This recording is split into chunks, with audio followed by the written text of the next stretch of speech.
Assalamualaikum warahmatullahi wabarakatuh. Halo teman-teman semuanya. Perkenalkan, saya Siti Murhayati, mahasiswa Universitas Negeri Makassar, jurusan Bimbingan dan Konseling. Nah, pada kesempatan kali ini kita akan membahas tentang mengidentifikasi karakteristik dan pendekatan antara konseling dan psikoterapi dalam intervensi psikologi. Nah, konseling dan psikoterapi merupakan dua bentuk bantuan psikologis yang bertujuan membantu individu mengatasi masalah yang dialami. Walaupun keduanya terlihat mirip, namun keduanya ini memiliki perbedaan dalam tujuan, fokus masalah, pendekatan, hingga proses pelaksanaannya.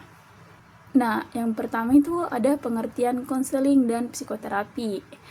Konseling ini adalah proses bantuan yang dilakukan oleh konselor kepada konseli untuk membantu memahami diri, menyelesaikan masalah, serta mengembangkan kemampuan dalam menghadapi kehidupan sehari-hari. Nah, konseling biasanya berfokus pada masalah yang bersifat ringan dan situasional, seperti stres belajar, konflik pertemanan, atau kebingungan memilih jurusan.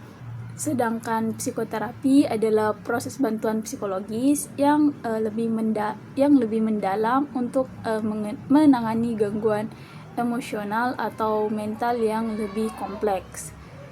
Psikoterapi tidak hanya membahas masalah saat ini, tetapi juga menggali pengalaman masa lalu, trauma, dan konflik batin yang memengaruhi kondisi psikologis seseorang. Nah, yang kedua, perbedaan karakteristik konseling dan psikoterapi. Perbedaan pertama terletak pada ruang lingkupnya. Kalau konseling ini lebih berfokus pada pengembangan diri, pencegahan masalah, dan penyesuaian diri, sementara psikoterapi memiliki cakupan yang lebih luas karena bertujuan menangani gangguan psikologi secara mendalam. Perbedaan kedua terdapat pada tujuan intervensi. Konseling bersifat developmental, edukasi, dan preventif. Artinya membantu individu berkembang dan mencegah masalah menjadi lebih berat. Sedangkan psikoterapi bersifat remediatif atau terapi, yaitu memperbaiki serta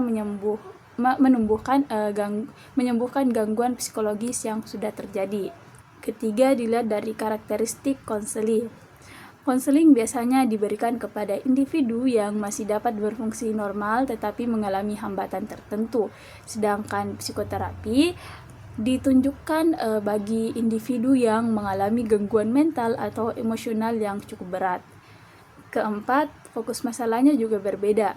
Konseling lebih menekankan pada masalah kekinian atau here and now, sedangkan psikoterapi lebih mendalam dengan menggali masa lalu, trauma, dan konflik bawah sadar. Nah, kelima, dari segi durasi dan intensitas. Nah, konseling umumnya berlangsung lebih singkat dan terstruktur, sedangkan psikoterapi membutuhkan waktu lebih panjang karena prosesnya lebih mendalam dan emosional. Selain itu, setting pelaksanaannya juga berbeda. Konseling sering dilakukan di sekolah, kampus, atau lembaga layanan konseling, sedangkan psikoterapi biasanya dilakukan di rumah sakit atau klinik kesehatan mental oleh psikolog klinis atau psikiater. Nah, yang ketiga, perbedaan pendekatan dan teknik.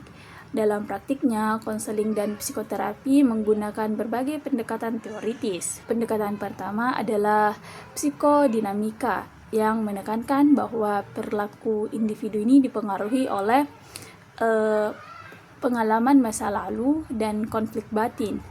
Tekniknya lebih eksploratif dan reflektif. Nah, kedua, pendekatan behavioristik yang berfokus pada perilaku yang tampak. Masalah dianggap muncul karena proses belajar yang salah, sehingga teknik yang digunakan adalah pembelajaran ulang seperti modeling atau pencontohan perilaku positif. Ketiga, pendekatan humanistik atau Person Character Therapy dari Carl Rogers. Nah, pendekatan ini percaya bahwa individu memiliki kemampuan berkembang dan menyelesaikan masalahnya sendiri. Konselor hanya berperan sebagai fasilitator dengan menunjukkan empati, penerimaan tanpa syarat, dan ketulusan. Keempat, pendekatan CBT. Nah, pendekatan ini beranggapan bahwa masalah emosional muncul karena pola pikir negatif dan tidak rasional. Oleh karena itu, teknik yang digunakan adalah restrukturisasi kognitif, yaitu mengubah pola pikir negatif menjadi lebih realistis dan positif. Nah, selain itu ada juga pendekatan Solution Focus Brief Therapy atau SFBT yang lebih fokus pada solusi dibanding memperdalam masalah. Tekniknya seperti Miracle Question dan Scaling Question. Nah, yang keempat, kapan konseling dan psikoterapi digunakan? Nah, konseling lebih tepat digunakan pada masalah ringan dan preventif seperti stres akademik, konflik sosial, atau kebingungan dalam pengambilan keputusan. Sedangkan psikoterapi lebih tepat digunakan pada gangguan yang lebih serius seperti depresi berat, trauma mendalam, kecemasan berat, gangguan kepribadian, atau kecanduan. Nah, artinya pemilihan layanan harus disesuaikan dengan tingkat keparahan masalah dan kebutuhan individu. Nah, sekarang kita lanjut ke pembahasan yang kedua, yaitu karakteristik dan masalah konseling. Bimbingan dan konseling merupakan layanan penting dalam dunia pendidikan yang bertujuan membantu individu memahami diri, mengembangkan potensi, serta mengatasi berbagai masalah yang dihadapi. Dalam proses konseling, konselor perlu memahami karakteristik setiap konseli karena setiap individu memiliki latar belakang, pengalaman, dan kondisi psikologis yang berbeda. Nah, yang pertama, pengertian karakteristik konseli.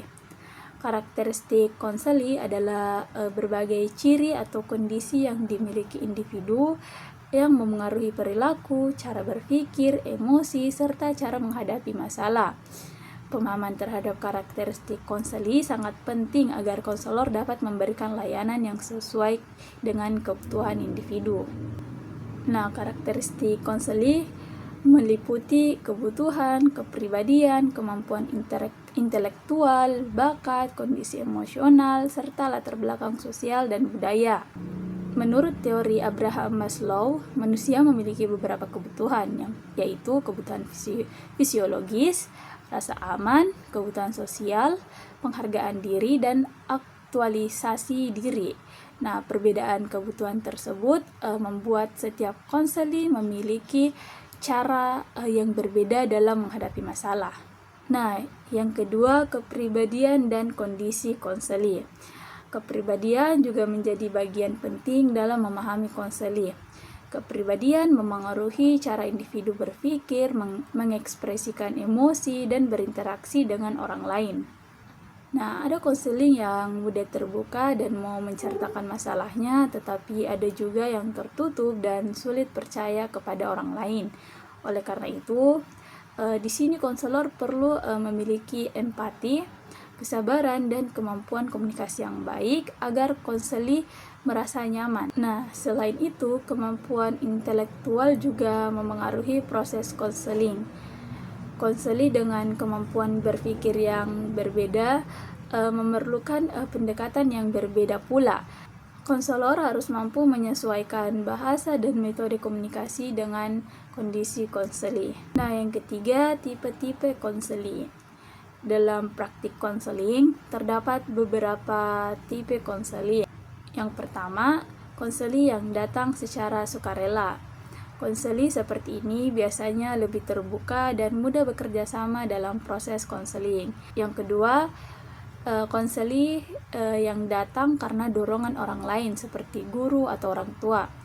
Konseli ini seringkali kurang nyaman dan cenderung tertutup. Dan yang ketiga, konseli yang bersifat menantang atau defensif terhadap konselor. Konseli seperti ini membutuhkan pendekatan yang lebih sabar dan empati. Dan yang keempat, konseli yang sedang mengalami krisis seperti trauma, kehilangan orang terdekat, atau tekanan emosional berat. Konselor perlu memberikan dukungan emosional agar kondisi psikologis konseli menjadi lebih stabil. Nah, yang keempat ada masalah yang dialami konseli. Konseli dapat mengalami berbagai masalah yang memengaruhi kondisi psikologis maupun perilakunya. Masalah tersebut dapat berasal dari lingkungan keluarga, hubungan sosial, tekanan akademik, maupun proses perkembangan diri. Nah, selanjutnya ada faktor penyebab masalah konseli. Faktor pertama adalah keluarga. Hubungan keluarga yang kurang harmonis atau kurangnya perhatian dari orang tua dapat memengaruhi perkembangan emosional individu. Faktor kedua adalah lingkungan sosial, di mana tekanan pergaulan dan konflik dengan teman sebaya dapat menyebabkan stres dan kesulitan beradaptasi. Faktor ketiga adalah akademik. Tuntutan belajar yang tinggi sering menimbulkan kecemasan, stres, dan rendahnya motivasi belajar. Nah, selain itu, perkembangan psikologis individu juga dapat menimbulkan kebingungan identitas diri dan kesulitan mengelola emosi. Nah, yang kelima ada jenis-jenis masalah konseli. Nah, beberapa masalah yang sering dialami konseli yaitu seperti kekecewaan. Ini terjadi ketika harapannya tidak sesuai dengan kenyataan sehingga menimbulkan kesedihan dan hilangnya semangat. Yang kedua itu frustasi, muncul karena adanya hambatan dalam mencapai tujuan sehingga individu merasa gagal dan kehilangan motivasi. Nah, yang ketiga kecemasan, perasaan takut dan khawatir berlebihan terhadap sesuatu yang belum tentu terjadi. Nah, yang selanjutnya itu stres, terjadi akibat tekanan yang dianggap melebihi kemampuan individu. Dan selanjutnya ada depresi, ditandai dengan kesedihan berkepanjangan, hilangnya minat dan menurunnya motivasi hidup. Nah, yang keenam ada konflik. Ini dapat terjadi dalam diri sendiri maupun dengan orang lain. Nah, yang terakhir ada ketergantungan. Kondisi ketika individu terlalu bergantung kepada orang lain dalam mengambil keputusan. Nah, yang keenam yaitu kemampuan konselor dalam mengidentifikasi masalah. Konselor perlu memiliki kemampuan untuk mengidentifikasi karakteristik dan masalah konseli. Proses identifikasi dilakukan melalui observasi, wawancara, pengumpulan data, analisis perilaku konseli. Nah, selain itu, konselor juga harus mampu membangun hubungan yang hangat, empatik, dan penuh penerimaan agar konseli merasa nyaman untuk terbuka. Nah, konselor juga perlu memahami latar belakang budaya konseli karena budaya juga mempengaruhi cara berpikir dan perilaku individu. Nah, yang ketujuh ada peran konselor. Konselor memiliki beberapa peran penting dalam membantu konseling. Nah, sebagai penasihat, memberikan arahan dan motivasi kepada konseling. Sebagai pembimbing seperti membantu konseli memahami diri dan merencanakan masa depan. Sebagai konsultan bekerja sama dengan guru, orang tua, dan lingkungan sekolah. Dan sebagai pemberi dukungan emosional kayak membantu konseli merasa tenang dan percaya diri. Sebagai pencegahan, mencegah munculnya masalah baru melalui layanan informasi dan pembinaan perilaku positif.